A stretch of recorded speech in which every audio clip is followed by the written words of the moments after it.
Assalamualaikum warahmatullahi wabarakatuh. Perkenalkan, nama saya Muhammad Imron. NIM saya 28920 Prodi saya Manajemen Bisnis, Fakultas Ekonomi Bisnis. Dengan dosen pengampu Ibu Irvia Riza MPD, mata kuliah Statistik Bisnis, Universitas Pancasakti, Bekasi. Pengertian distribusi peluang kontinu. Distribusi peluang kontinu adalah peubah acak yang dapat memperoleh semua nilai pada skala kontinu.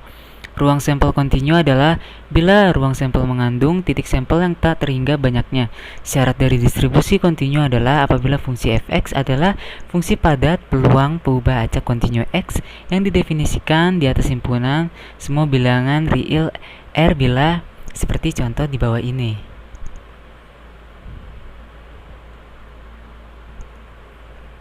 Selanjutnya, konsep dan teorema distribusi. Distribusi normal. Distribusi normal mungkin merupakan distribusi probabilitas yang paling penting baik dalam teori maupun aplikasi statistik.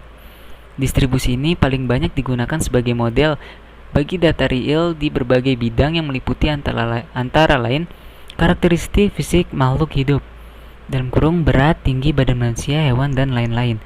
Terdapat 3 alasan mengapa distribusi normal menjadi distribusi yang paling penting. Yang pertama, distribusi normal terjadi secara ilmiah. Kedua, beberapa variabel acak tidak terdistribusi secara normal dapat dengan mudah ditransformasi menjadi suatu distribusi variabel acak yang normal. Selanjutnya, banyak hasil dan teknik analisis yang berguna dalam pekerjaan statistik hanya bisa berfungsi dengan benar jika model distribusi merupakan distribusi normal. Ada beberapa variabel acak yang tidak menunjukkan distribusi normal pada populasinya, namun distribusi dari rata-rata sampel yang diambil secara random dari populasi tersebut ternyata menunjukkan distribusi normal. Distribusi normal disebut juga Gaussian distribution adalah salah satu fungsi distribusi peluang berbentuk lonceng seperti gambar di bawah ini. Nah, berdasarkan gambar di atas, distribusi normal akan memiliki beberapa ciri antara lain. Kurvanya berbentuk garis lengkung yang halus dan berbentuk seperti genta, simetris terhadap rataan atau mean. Kedua ekor atau ujungnya semakin mendekati sumbu absisnya tetapi tidak pernah memotong. Jarak titik belok kurva tersebut dengan sumbu simetrisnya sama dengan 0. Luas daerah di bawah lengkungan kurva tersebut sampai lebih sama dengan 1 atau 100%.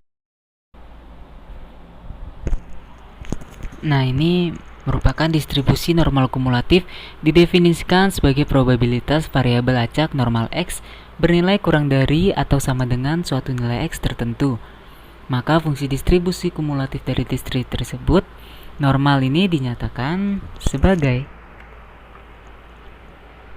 Nah, ini adalah cara untuk menghitung probabilitas.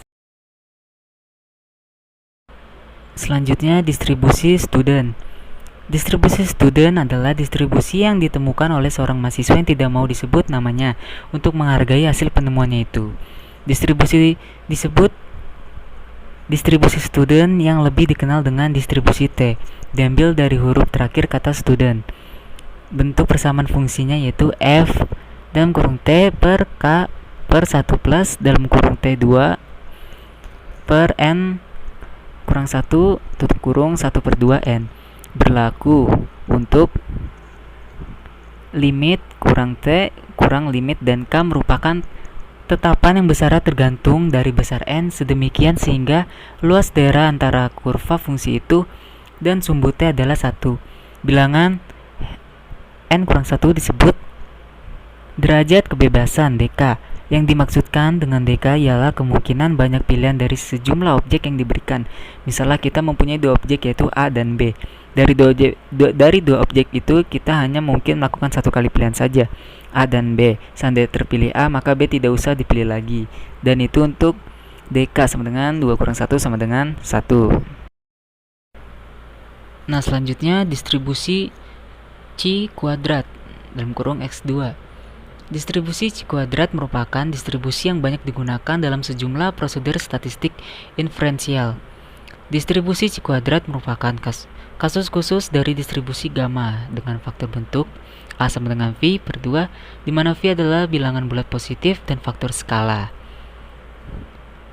Jika variabel acak kontinu X memiliki distribusi C kuadrat dengan parameter V, maka fungsi kepadatan probabilitas dari X adalah sebagai berikut. Nah, berikut ini diberikan rumusan beberapa ukuran statistik deskriptif untuk distribusi C kuadrat. Dan yang terakhir, distribusi F.